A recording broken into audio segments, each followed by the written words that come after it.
I just want to say welcome everyone to the next installment of our very popular series, the Young Artist Speaker series.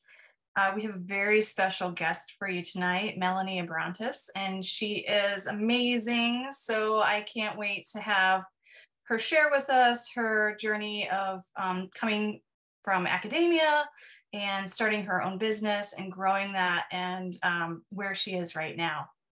So without further ado, Melanie Abrantes, is a Bay Area based producer of handcrafted heirloom objects.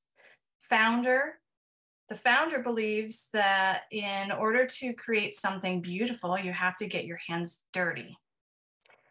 She founded her company in 2013 when she realized there was a growing American market for handmade goods.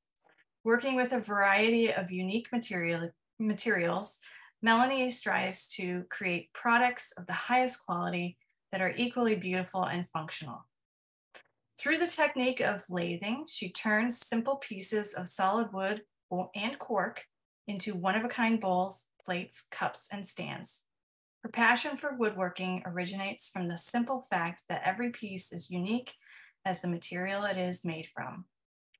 Time in the studio is dedicated to researching, testing, and adapting product to its user, resulting in a simple yet unique object of the highest quality. Moving forward, Melanie plans to broaden her line to include furniture and lighting, maintaining her dedication to handmade. So we can't wait to see what she does next. And with that, I'm going to hand that over to our featured speaker tonight, Melanie. Thank you so much, Katie. I am so honored to be here today to be speaking for the Museum for Art in Wood. I couldn't be more excited to be able to share my journey with everyone today. Like she said, my name is Melanie, and I am a woodworker and designer based out of Oakland, California. I've had my business since 2013, so it's been 10 years, which is crazy to me. I am going to kind of share with you a little bit more about my journey with how I started and what it took to get to where I am today. I feel very lucky and privileged to be able to have a business in, this economy, and also be an artist that is able to share my work with everyone. That is something that I know is extremely valuable for my own life, and then also it feels very valuable to be able to share that with everyone else. So I'm going to begin with a little slideshow, and I'm just going to kind of share a little bit more about how I started, and so you can have some pictures as well. So I'm going to share my screen. So obviously, again, that Katie said, I am a woodworker, but I am very specifically, I work in both cork and wood. So it is a very different way of producing work. And a huge portion of it is because I'm actually half Filipino and Portuguese. And through my work, I have been able to really link and put a connection towards my heritage. So because I'm half Portuguese, about 90% of cork comes from Portugal. And so growing up, I was able to go visit my grandfather, and I would see all these products in Portugal that were made out of cork. And it just really inspired me. And it really was kind of a love of both texture, and the more I learned about it as far as sustainability was really amazing to me. And so I have always had this love for it, and I was able to finally kind of get my hands on it back in like 2012, 2013. And once I did, I wanted to start a business to sell it, because I wanted to share a little bit more about me and my work, and obviously my heritage, that's a part of it. So you can see some pieces here on my welcome page, just saying hi to everyone, of just some of the cork pieces, as well as what it looks like before it's actually turned. So all these pieces here in this picture are turned on a wood turning lathe. So it's kind of exciting. But just to share a little bit more about me and my journey. So I grew up in Houston, Texas, and I was there, my whole entire childhood. It was an amazing place to grow up, but there wasn't a huge design world there. So I think for me, when I was planning to go to college, I was deciding on doing fashion. So it was totally different, but the only reason why is because I watched Project Runway when I was in high school and I absolutely loved it. And it was the only thing I saw that was an artist that did design. So had no idea there was graphic designers, no idea that there was product designers. Like I only saw fashion, and thankfully it did bring me to Otis, which is where I went up going to college in LA. I packed my bags from Texas and drove out to LA. And it was kind of this crazy, journey of figuring out like if I, wanted to become an artist or not. It was definitely something that I think, especially I'm first generation. So based off my heritage, that is not what my parents wanted me to do. They would have loved if I did something that was a little bit more secure, like being, a nurse, which is what my mom is, or even just like working for my dad's company because he has his own business. But we'll get into that later because I think that helped a lot with having my business. But yeah, I studied in school and it was a really hands-on program. So I was really grateful for that. So we have a foundation year, our first year, and we're able to kind of go through and like see all the different types of things that you can do in all the different majors. And so that really opened my eyes on the different kinds of art and design that actually existed. So I ended up, doing product design as my major because once I actually, started doing the courses for foundation year, it made me realize that fashion is something I love and clearly still do, but it is not something I want to design or make. That is not in my wheelhouse at all. It is very tedious work. So I ended up choosing product design, and like I said, it was a hands-on program. So we did metalworking, we did glass blowing, we did ceramics, and of course we did woodworking. So we split it between soft goods and hard goods, and it was like kind of mostly based on furniture for the hard goods pieces. And I just fell in love with woodworking. It was such an amazing material, and I loved how malleable the material is, even though it's so hard. And it was something that I found to be beautiful, and like the story behind the wood and the fact that, it is something that I think when I was in school, sustainability was kind of just beginning to be a part of the conversation for our classes. And it made me realize that like wood is something that is, can be, rejuvenated, and it could be, used again and grown again. And it's like not a moment of it being, of plastic where it will obviously deteriorate with time or not even, and be in a part of our world for a really long time. So I consciously chose that as a part of something that I wanted to do. And on top of that, just like, I think the lathe especially was something that I absolutely loved. And it was something that I was really drawn to. And majority of my products when I graduated for like our final, senior show were all lathed because I just loved it so much. And I just wanted to also like, A, there weren't that many women woodworkers, to be honest. And B, it was something that I just was really drawn to the fact that like, I guess it was a very feminine and bulbous kind of shapes that come out of lathing. And I felt like that was a very good representation of like the kinds of designs I wanted to create. So, that was just kind of how I began and started. But when I graduated, it was still pretty soon after, the recession. So I wasn't able to get a job right away with product design. So I ended up going to school but I ended up getting a job in graphic design. So I worked in LA for 2 years being at a design firm called Karen Kimmel Studios. And I did that for a couple years. And while I was there, I missed being in the wood shop. I missed it so much. And so I actually literally would dream about wood turning. That's how much I loved it. And I wanted to be doing that so badly. So I Googled in the middle of the night, like woodworking studios around my house where I was living at the time. And I found a place called LA Community Wood Shop. And so the next day I went there and I joined, and I was like, yes, they have a lathe and they have, you know, a whole entire facility for me to use. And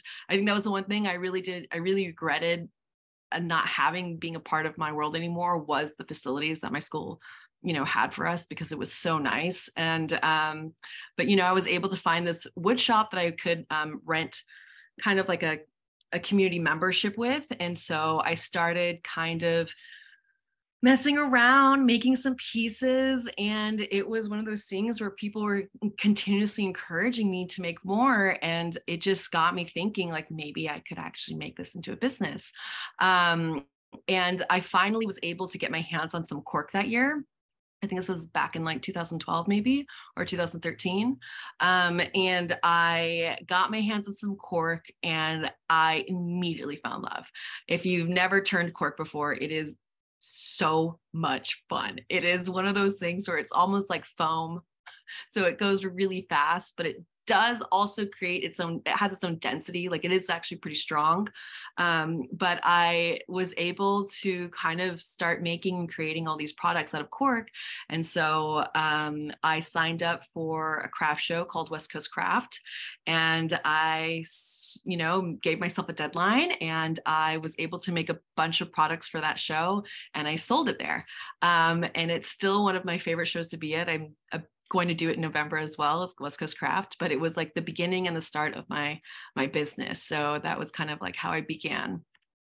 And I was 23 when I started. So I call it my young, dumb, and naive moment in time, because essentially I didn't know what I was doing. I was just like, people are going to buy it. They're going to love it. This is going to be such an amazing thing for me, you know, to do. And they're all going to love it. And I don't have to do anything for it. But I was just like a couple years out of college, and I knew I'm a hard worker. So I knew that I had to kind of like, you know, reach out and like work with some people. And I got out of that West Coast Craft show, I got one company to place an order with me for their store. And it was huge at the time. It was called Of a Kind. And they did these like one of a kind pieces, and they worked with artisans to you know, to make these pieces. And so I just gambled on that. I was just like, okay, this is it. I'm going to be able to like start my business off this one order. And, you know, to be honest, it was a pretty large order for just starting. I think it was like 100 pieces. And it was, you know, it was a set of 2 small vases, and they would pre-sell everything. And then, you know, I had to make it ahead of time so they could obviously ship everything out. And they were so excited to work with me, and they were so excited to work with cork. And I remember this was like probably a pretty huge wake-up call of what it is like to own a business. But I made every single piece. I was able to actually move to Oakland for it. And this was my studio there. So I moved to Oakland, and I was able to borrow $5,000 from my aunt. That's how I started my business. So that money was able to get me like a little bit of couple months in my studio, which is this guy right here. It also got me, it got me a lathe, the first lathe I bought, and also, you know, any of the supplies I needed to ship out these products and the material itself. So like with that little bit of money, I was able to kind of start my business. And I made every single piece. I gently wrapped each one. I put little bows on them. It took me so long to make. And then I shipped out the order, and I did not insure it. And I got one in the mail. Oh, so no. I know I distinctly remember being devastated. That's like a big learning curve for you. Oh, yes, it really was. And like, I think, okay, never have not insured a package since, but like, that's beside the point. I do distinctly remember the mailman that I was speaking to when I was like handing my package was very pretty. And I think he was a little bit distracting. So I think I was like flirting a little, and that is what happened. So being Not on top of that was my own fault. But yeah, it was kind of like a huge learning curve. And when we realized that it was lost, I called every single, mail outlet, and I was trying to figure out what the tracking is and where it ended up being. And like we waited about 2 weeks. We tried to push it as long as we could. And then they were like, Mel, like, it's gone. Your package is gone. None of your pieces arrived. Like, we were able to pause like the pre-sale. So we sold like 30 pieces or something like that. So like, that is where we're going to stop. We're going to stop at the 30 pieces, remake these pieces for us. And, we can discuss if we want to continue more on. But so I just had to completely redo that order. And I remember crying. I went to a bar and I grabbed a drink and I cried. And then the next day I just started making those pieces because it was just me at the time. And so I had to kind of do it. There was like no pauser for it. And I had to do it quickly as well because, all these customers had already purchased the pieces and I had to get it out. So yeah, so that was my first order. Well, that was great that they worked with you on that, because there are some companies out there from my background that would just cut you loose and be like, we're not going to work with you. So that's great that they did that. Yeah, they were not nice about it, but to be honest, it was a really tricky situation. And like, I totally understood, like it was on me for not having insured it. And like, and it was just like a mistake, to be honest. Like I always, whenever I've told this story, I'm always just like, there's a mailman out there with like 100 vases all around him, surrounding him, and he loves them. I just hope that's true. Nava has a question. Nava, do you want to ask about the lathe?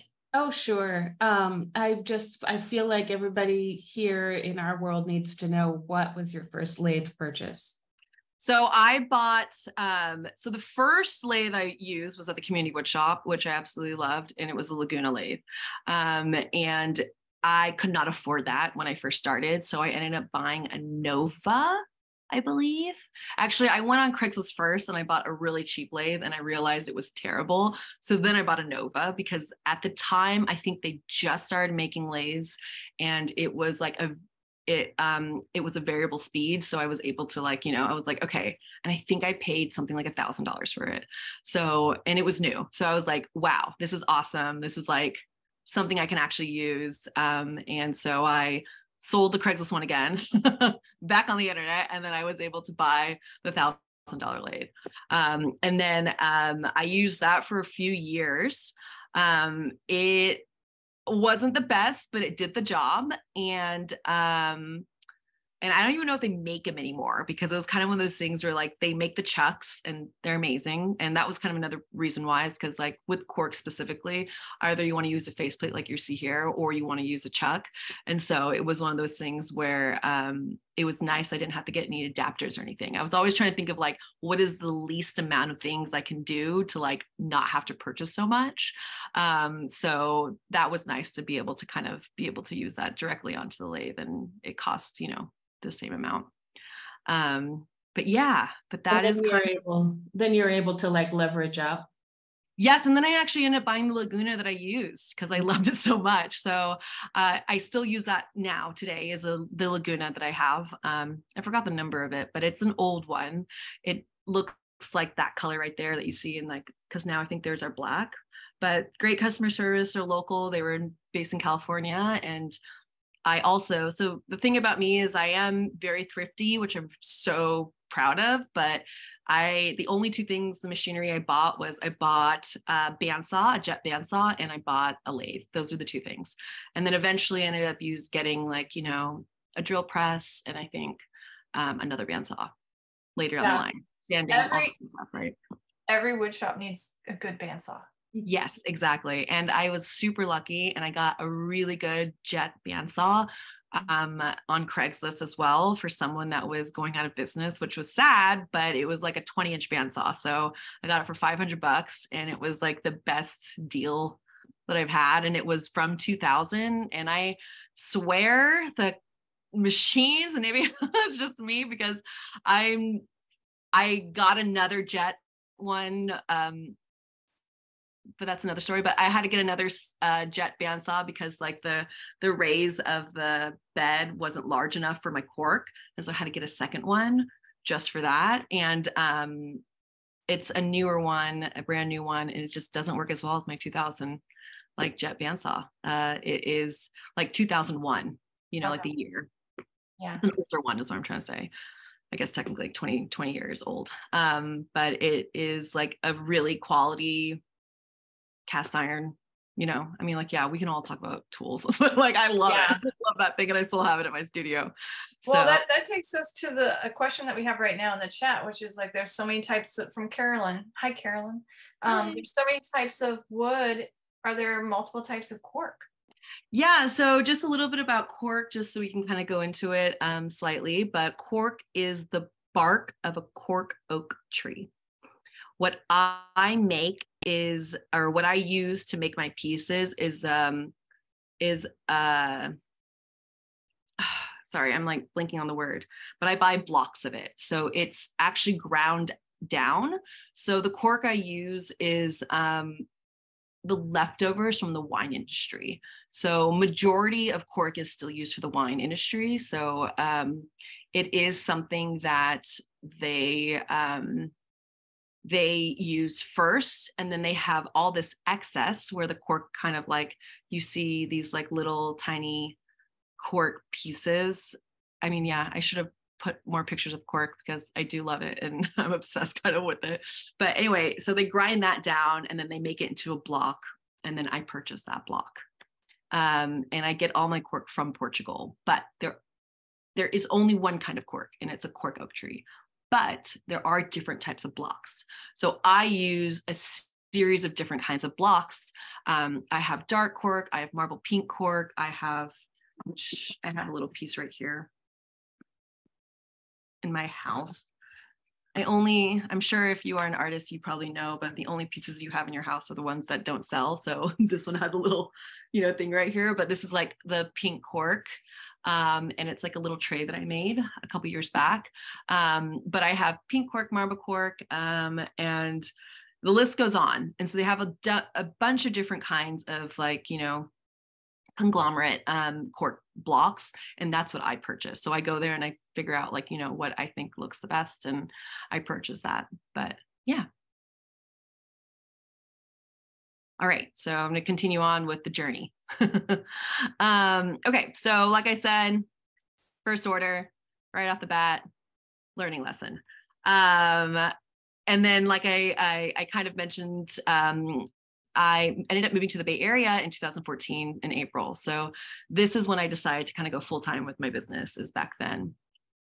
And that's kind of when I actually, I choose to kind of, you know, celebrate my business as well, as in April of like 2014, kind of is like my anniversary for me, because I went full time.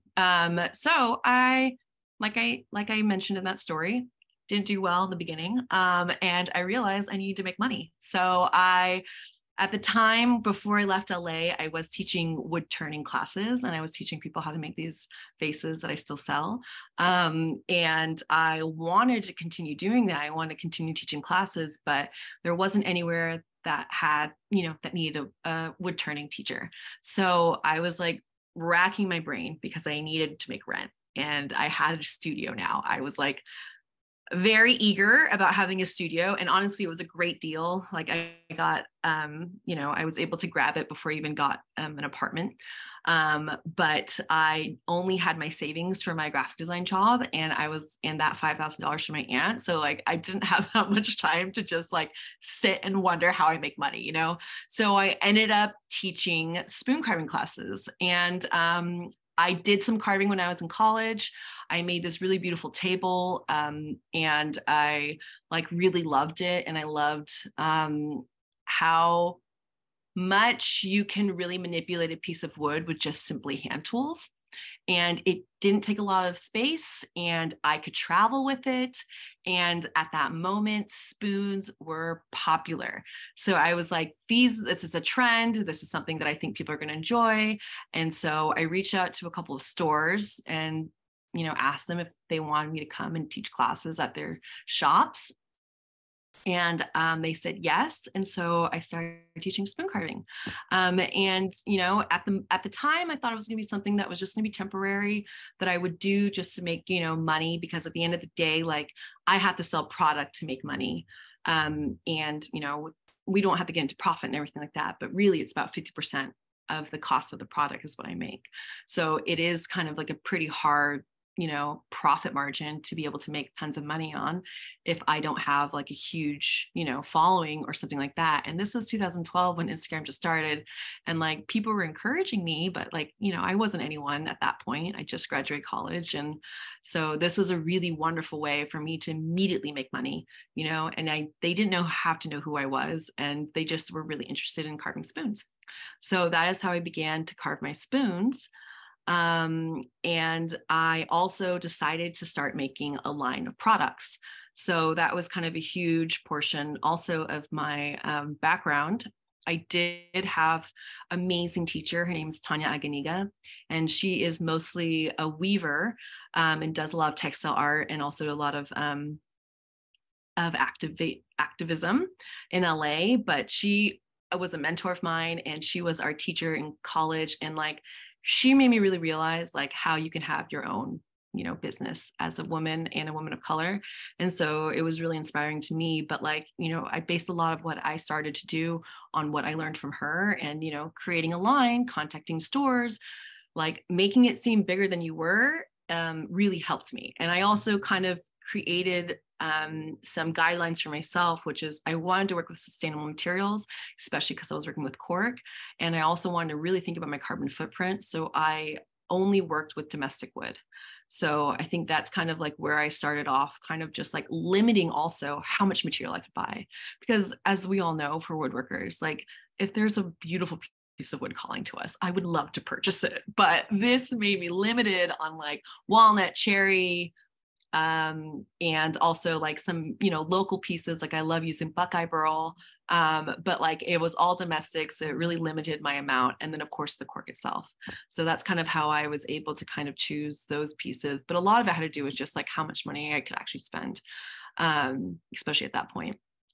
And so, but in 2016, at this point, I had been teaching for a couple of years, and I was, teaching at my studio, and I was also teaching at shops, and people were, it was kind of had a mind of its own, which was really awesome. I think we were talking about this before we started the discussion about how I do really good pictures. And I think that had a huge part of, people finding me is like my branding. So I really put a lot of money behind getting a real photographer when I started and working on branding. And I'm so lucky that I had a graphic design background. So again, I made myself bigger than I was, even though it was like a one-person show and I was doing everything. I, made it seem like I, had a website, and I had like, a logo, and I had really great photos. And, at the time, the girl that I worked with, she just started too. And so we did a trade, and like everything was kind of as like minimal as possible on like how much it costs. But like we were all starting and we're all trying to help each other out. Right. So in 2016, I got, yes, my book, I got approached to write a book with Penguin Random House. From all the teaching I was doing, and the editor found me, and she was looking for, a really clean, modern look for this book. And she saw my imagery, and she was like, "You seem like a really great fit. You seem to have a lot of experience. How about you write a book?" And I was just like, okay, like I had no intention at all to be writing a book. It was definitely on my bucket list of things to do, but it was pretty wild that it was able to happen so quickly. My journey with my stuff. So I decided to do it. I will say that books are amazing. They're great calling cards. Do they make me tons of money? No. So it is one of those things that it just was a lot of, again, work to kind of like get it off the ground. I had a pretty small budget for my, what do they call it when you get money at the beginning? I forgot right now, but you sign and you get your advance. Yes, your advance. And I think my advance was pretty low, but like pretty standard for like a first time person. So I worked with the editor to create this book. And then the photographer that I started off with that did the photography, and she's amazing. Her name's Melanie Abrantes. And yeah, and she was actually, at the time of the book when it came out, she was 7-8 months pregnant when I found out. And she was like, I really want to do this, but like, understand I'm hella pregnant. So I was like, okay. And I signed the book in April and I had it finished by August. Like, we had such a short deadline, and it was all because Melanie was about to be, have her baby. So I literally, for every single project in that book, it's a different product. I had to make every single one for every single photo, so that all I had to do was like act like I was carving in that picture and she can snap it. So we could do it in like a super, super fast timeline. So I spent that summer in 2016 just carving every single day, all the different projects I was having to make. And then we did the photo shoot in 3 days. And it's like probably one of my greatest accomplishments that I've had so far, because I mean, who can say that they, wrote a book and was able to, thank you, to do that. So, but that was kind of a huge portion of, that year. And then the book eventually came out in 2017. But I did want to kind of go down the line. In 2016, that did happen, the book, but like, obviously I had to be making money and I still had my product business, right? So, something that I ended up doing is I was looking for how people sold to stores. I think that was something that I think a lot of people, when they are in art school, they tell you can sell your work, but they don't tell you how to sell your work. And like I mentioned, Tanya was a huge inspiration of mine. And I know that she was able to get a huge name out because she was able to sell at these large stores. So I heard of trade shows. They seemed like this magical, crazy beast out in the large cities like New York or LA. And at the time I was in SF, or Oakland. So, New York was like the obviously like the biggest one.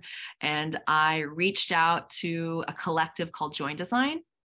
And it's, they do, it's a collective of 60 plus independent designers around the US, and they do pop-ups, trade shows, and,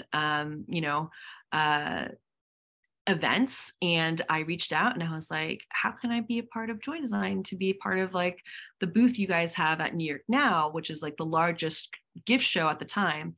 And I happened to email at that exact right moment because Sally, who's now a very good friend of mine, reached out to me and was like, oh, we have a spot. Someone just canceled. And I was like, what? And it was January 2015. So I had my business for about a year. And I was feeling more confident about my line, and I was able, she was just like, but you have to have everything ready in like 4 weeks. And I was like, oh my God, like, this is not what I expected. I was just emailing at the beginning of the year to be like, this is what I want, and, but I took the opportunity because, I think an old boss of mine told me once, there's no such thing as luck. There's only being ready to say yes. So I said yes to that. And I was able to do that trade show, and it really opened so many doors for me.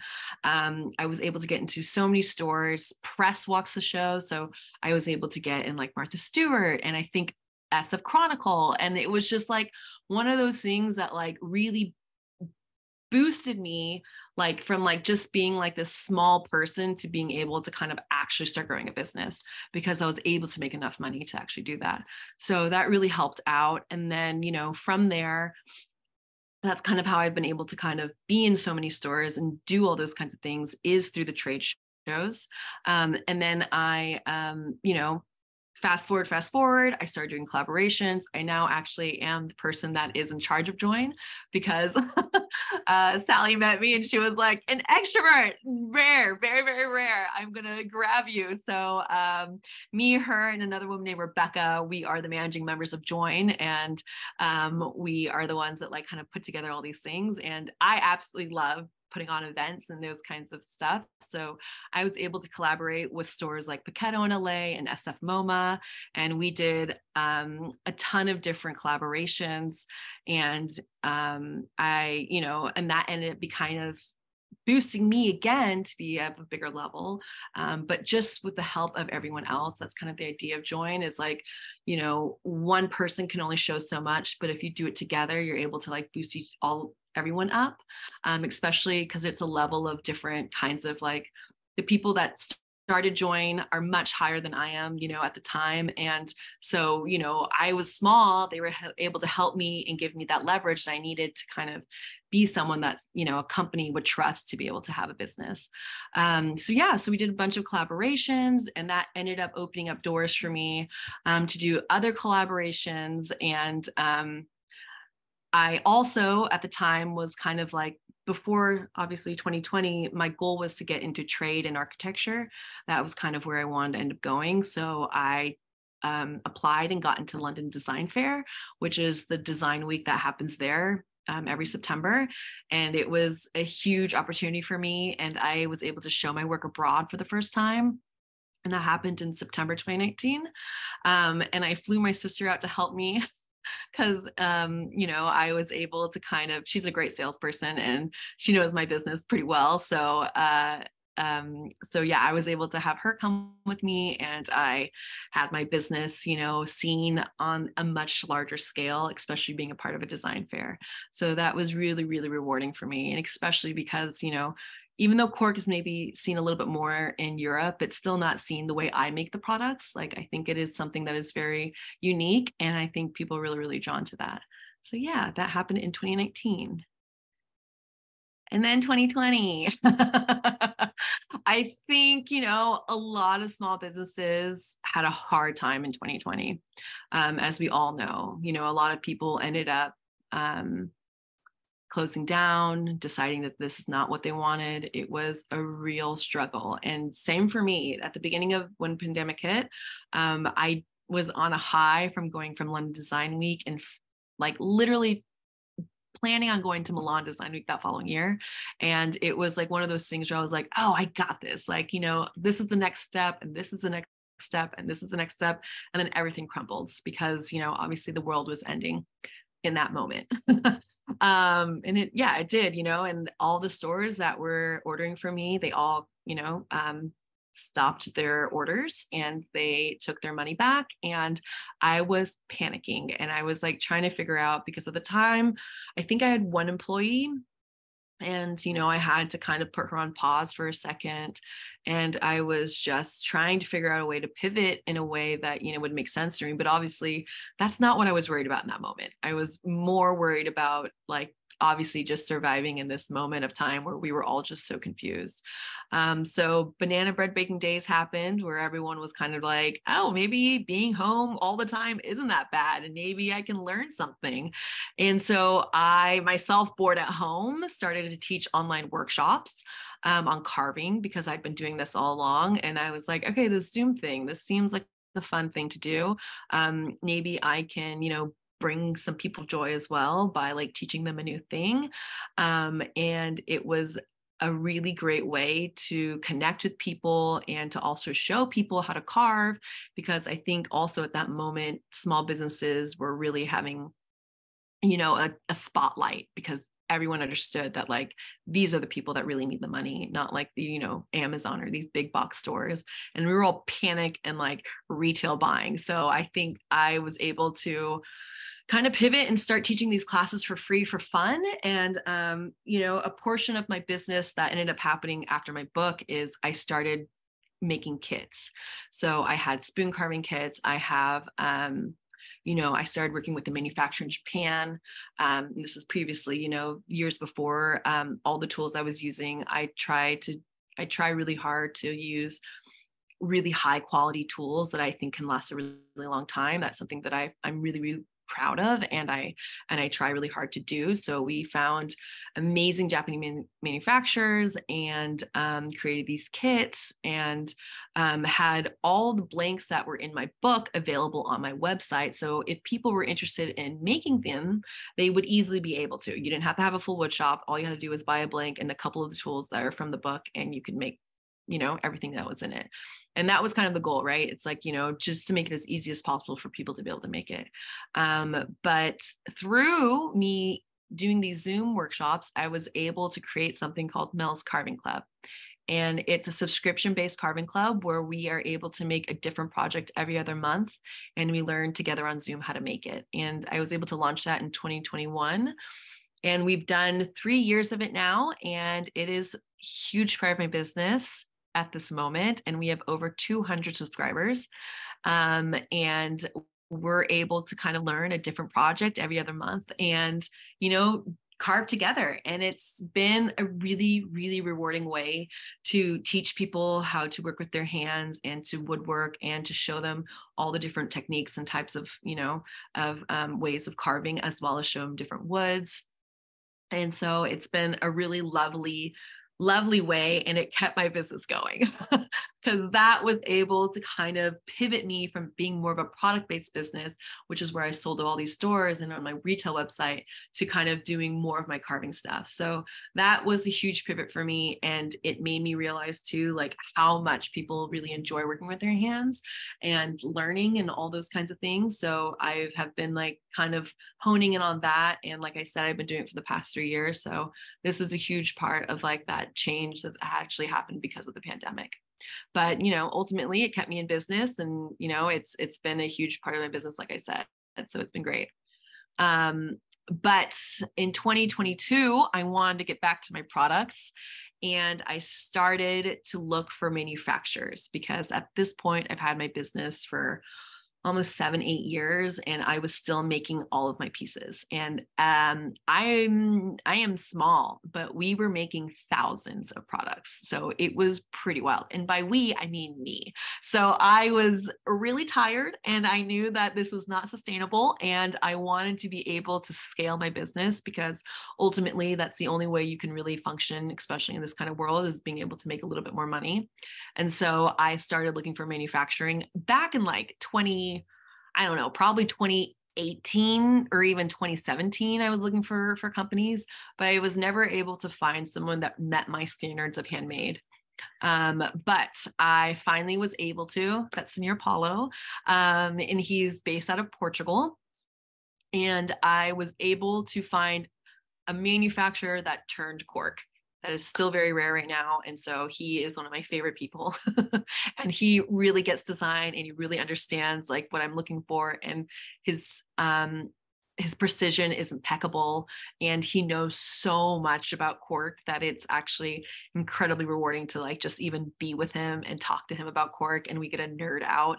And I speak very little Portuguese, even though I am half, but even without knowing, we're able to kind of have the language of making and of creating products. So I'm always like this and like that. And he's just like, I got it. And I'm like, muito bom. And we're really good at that. But, this created a whole entire new chapter of my business. So I am now able to manufacture. I don't manufacture everything because, again, I'm really small. So I can only afford to kind of put into production our most popular pieces. So I'm still making something like, I want to say, I don't know, something like 40% of my product, but the pieces that are more unique and one of a kind.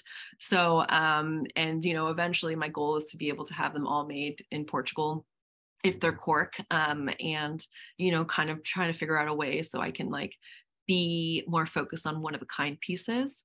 And at that time too, we were able to find a ceramic artist as well and manufacturer that was really small. And, we were able to work with them to make some ceramics for my company. And then the full circle of that is it made me realize there are so many. I mean, I knew it all the time. This was always kind of a goal of mine. I think the pandemic really put into perspective of like what I wanted to do and when I wanted to do it. And so I've decided to open a second studio in Portugal.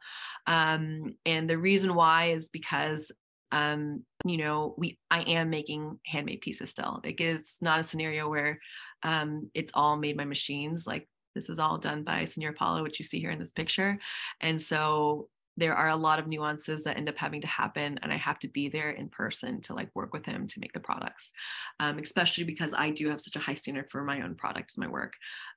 So I ended up buying a house in Portugal. So my goal, Thank you. It was a really good time, you know. It's in Porto, Portugal, and it was in the city, which is 20 minutes away from all the manufacturers.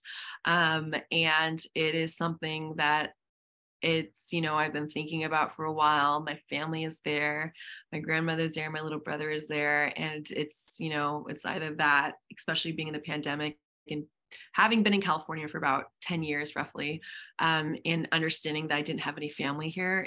I don't know, it just made me really kind of think about what I want to do for my future. And I think it was to be closer to family. And so it was either this or go back to Houston. So like, let's go to Portugal because Houston is not in my line of my future for right now. It's a little too hot for me. So, and this obviously made sense for my business. So we purchased this house in 2022. And it's an amazing home, and it felt like serendipitous. I found it online, and my dad was a huge portion of being able to help me because he speaks Portuguese. So, we were able to go and see a bunch of different homes, and he was able to facilitate, that connection with, the realtors and everything, and talk to them because that was the problem. But, he was able to help me out, and we were able to find this place kind of randomly. And it was an old architect studio. So it already kind of had this like creative history, and it just felt so right. And his name is Alberto Diaz, and he did a ton of different, projects around Porto and Portugal. And he's a pretty big deal, but more so in the 80s and 90s. And I was able to meet him. He was really sweet, and he loved what I did. And so we were able to kind of, I was able to buy his studio. So it's 4 floors, which is kind of wild. So I'm going to be hopefully in the future living there part-time as well as here, and obviously having a studio in both places. So that's kind of the goal in the future. But it is being renovated now, so keep an eye out. It's a lot of money, but it's going to be great. It's going to be great. So I'm very excited. But yeah, that's kind of the next steps for my business, is being able to like expand to Europe. That was always the goal. And, 2020 kind of put a wrench in that, but I'm hoping I can do that next. And, just a little bit to kind of round out what I ended up doing for my business is, carving now is a huge portion. It is pretty much 50% of my business. I teach workshops. We have carving tools, and we also do fun modern blanks. So we are able to kind of have this really large amount of DIY crafters come through and buy from us. And my goal is to always be able to make something that is a little bit more unique and something that is interesting for someone to make, that has taste like myself, which is like, I'm more of a designer. I think woodworking, it's amazing, and the crafts, I want to keep going, but I do feel like we need to kind of bring it up to the future a little bit, because I do think a lot of the people that are still creating, have been doing it and haven't changed, like, what that looks like. And so my goal is to be able to kind of bring that up into what is more current. And, obviously, and I think the reality is that I am a woman. So women, I think, are a lot more attracted to working with me and working with the projects I make. And so I want to say like 60 to 70% of Mel's Carving Club are women. So it's a really awesome way to be able, to connect with everyone and to be able to be that representation that I so wish I had when I started. And and that's kind of like, kind of where that carving portion of my business goes into. And then secondly, my products. So now that I have manufacturing, I'm able to sell to larger stores, which I was never able to before. So West Elm's a huge, store of ours, as well as like some other bigger pieces. And, I'm hoping that I can again go back into that direction of going into more architecture and trade and to sell to hotels or larger companies. But now I can say yes to like a huge order, versus before it would be daunting and such a struggle to say yes to something more than 50 pieces. Like I would be like legitimately like trying to decide if I was like, okay, do I have a life, or do I, do I take this order? And it's like, it was such a hard thing to do. So now I feel really excited to be able to say yes to these pieces and to grow my business. And that's kind of like, obviously the next steps of what I do. But that is me. Please, if you guys have any questions, I'm happy to answer. And I hope you guys enjoyed more of what I did. And obviously this is our contact page. So if you're interested in seeing more of my work, you can go onto my website. If you have any questions that, you think needs a little bit more personal touch, you feel free to email me. And then you can follow us on Instagram and also TikTok. So yeah. Thank you so much, Melanie. This has Thank been you. so enjoyable. And Oh, thank you. for everyone, when we're so rooting for you every step of the way. Oh, thank you. Carolyn, I appreciate that. Yeah, and I just want to echo, Carolyn wrote beautifully, what a remarkable journey you've had these last 10 years and a very exciting future. Thank you for sharing. And Annalua wrote, your journey is so inspiring. I'm so glad you didn't give up when you had that first order that got lost, clearly pushing past that. All has been incredibly rewarding. Thank you for sharing. Oh, you're so welcome. This is so much in the spirit of this series as, showing how you started with a passion for a technique and an understanding of material and a wish to share that with people, not only through products, but also through very savvily helping them get started on their own. I remember during the pandemic, you were highlighted as one of Etsy's, I don't remember the title of it, but select. Yes, I think it's like Etsy Success or something like that. Yeah. All those things are amazing. And it's just so, I think, inspiring to see how you have accomplished all of these things through your own dedication and savviness and smarts. I also want to say one thing, and then throw a question at you. I knew Sally Ann and Joe very well from my time in Seattle, and I was there when they launched Join. So I'm really, really, really excited that you're taking over. That's awesome. And it was so important at that time because there wasn't really anything in the Pacific Northwest to help shine a light on the work that Pacific Northwest designers were doing, even though they were creating really great work. They were doing it in the sort of modestly scaled studio production models. And so together, and I think this is such an important point, is that together, by joining forces and creating a presence at these larger events, they were able to bring awareness to all kinds of different makers and their work.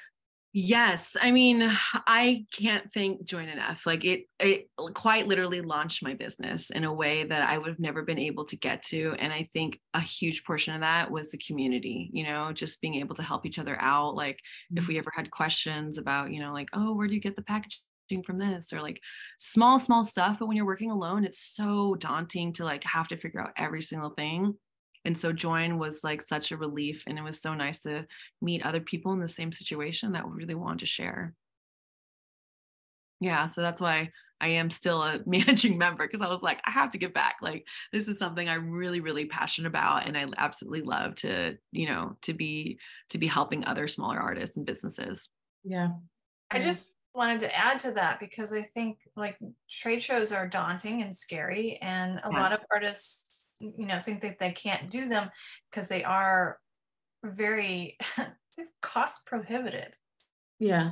And by doing something like getting into something like Join, it makes it a lot more affordable for artists to go ahead and be a part of these trade shows and be seen. So Melanie, by you doing that, that's, a great thing. And it did do wonders for you. And it's great to share that with other young artists out there that, you can do this. You just need to not think about it as doing it alone.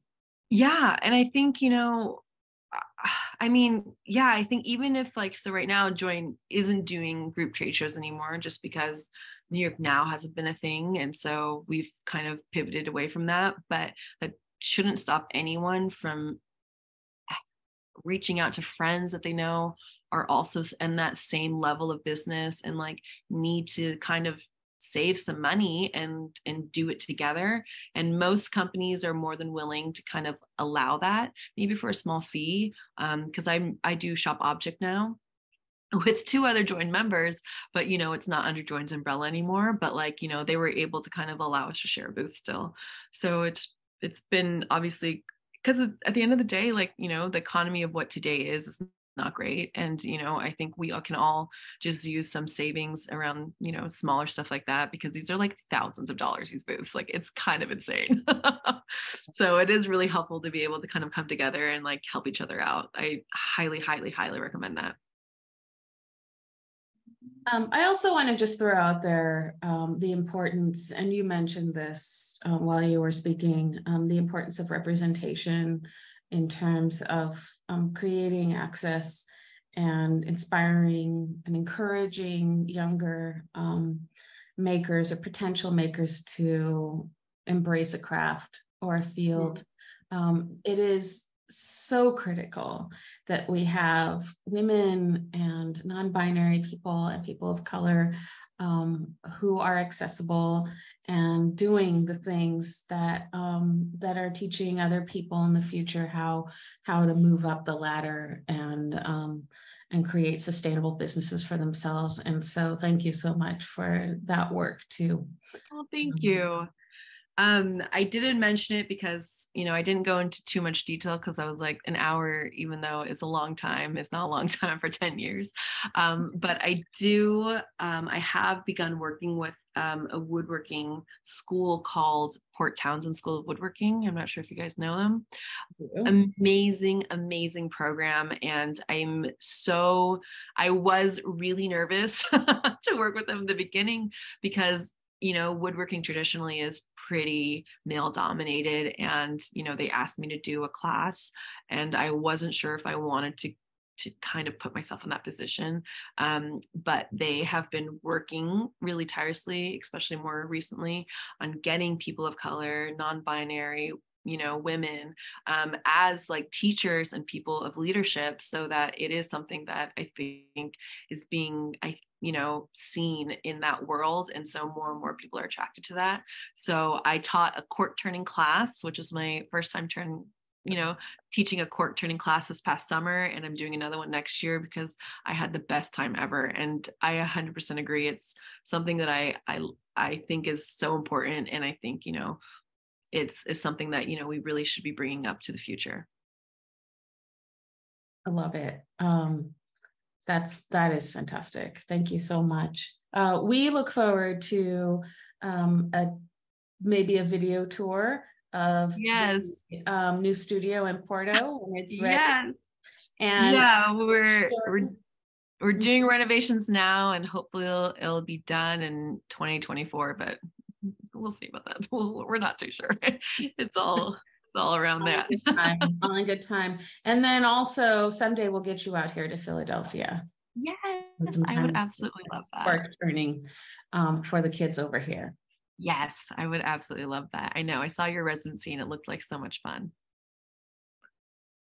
Well, thank you again so much for having me. This has been such a delight. I hope that everyone, enjoyed my story, and I can't wait to see, what happens next.